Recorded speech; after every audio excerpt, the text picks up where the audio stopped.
Hello there, yours truly, the CLJ, not standing in the gaming chair, and for a little gaming with CLJ type of deal. And what would I do if yours truly was a game creator?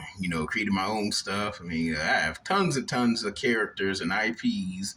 Hire me, please. For my Steampunks of Tinselheim, that will be more or less a one of those Telltale's point and click adventure games, narrative story games. Oh, absolutely. But with the groundlings, I could make that into something kind of like, kind of more or less like the Lost Vikings from Bethesda back in the day. Remember that game, the Lost Vikings, something like that. But the Steampunks of Tinselheim itself, it would definitely be a narrative, point and click story game. Now, with my other characters, Mac and Luke, that would be like a brawler slash platformer type of deal.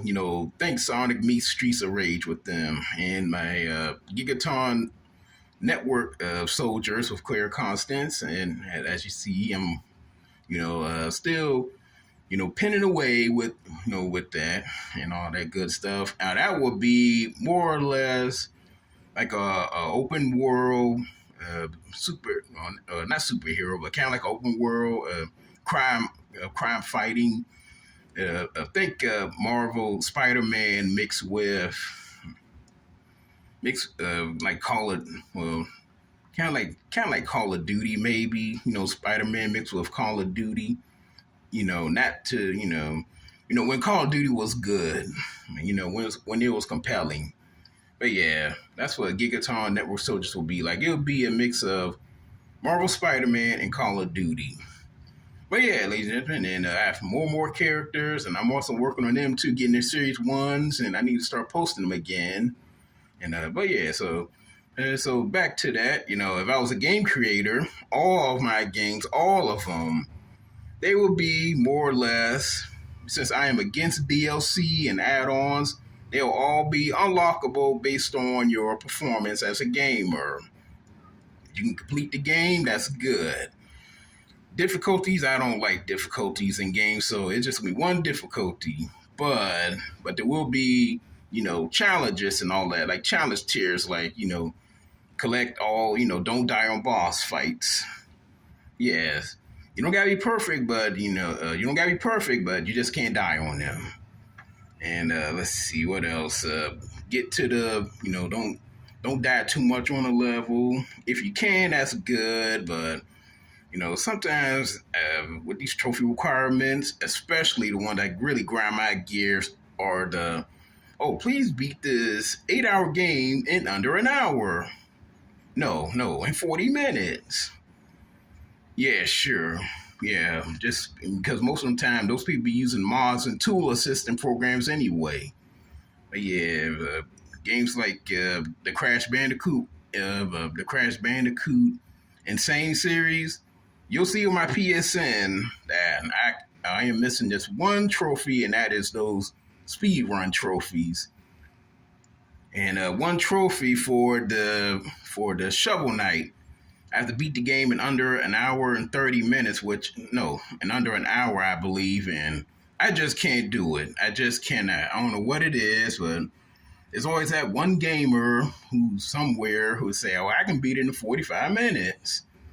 Yeah, of course you can. When you have tools of program assistance, of course you can. I don't do any of that, and I don't do mods either. Nope, I'm mod free. I don't even have a PS Plus on my title. I haven't had it in 8 years. Why?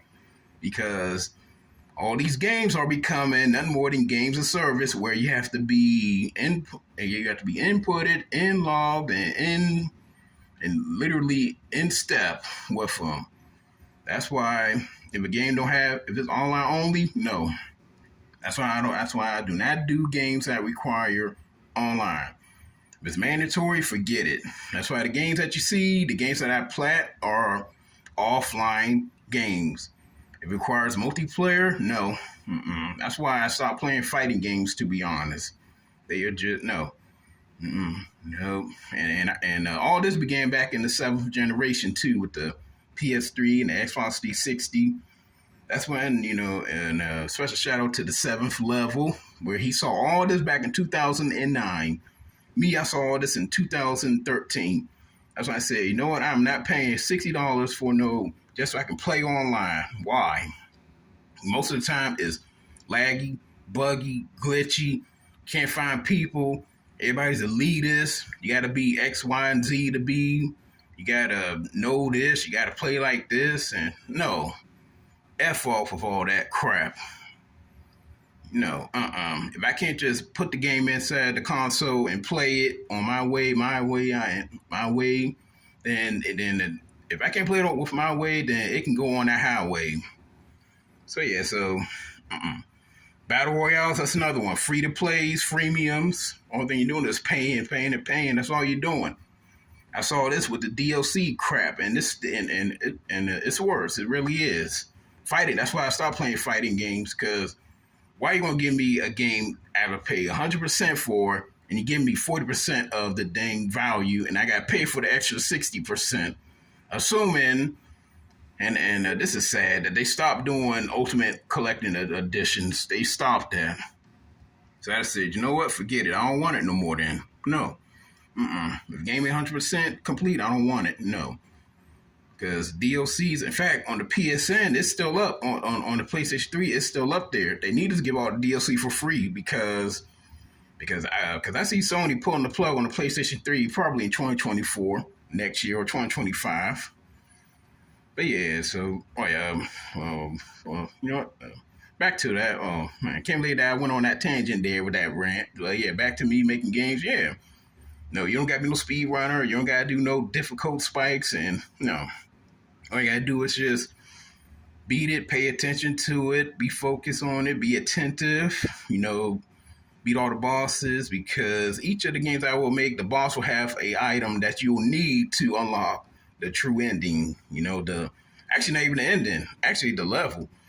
Cause me, I would definitely make a game where if you can't get all the bosses before, okay, let's say there's 8 levels, and then if you can't get it to level 6, then you don't need, then you're not going to continue. You're going to stop right there.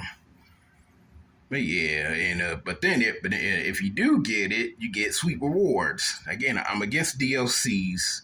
Everything should be unlockable by the gamer. And all this paywall garbage, that's another one too. Microtransactions. But yeah, I figure, because I'm currently playing the City of Final Fantasy NT. I like it. I grin from ear to ear with it.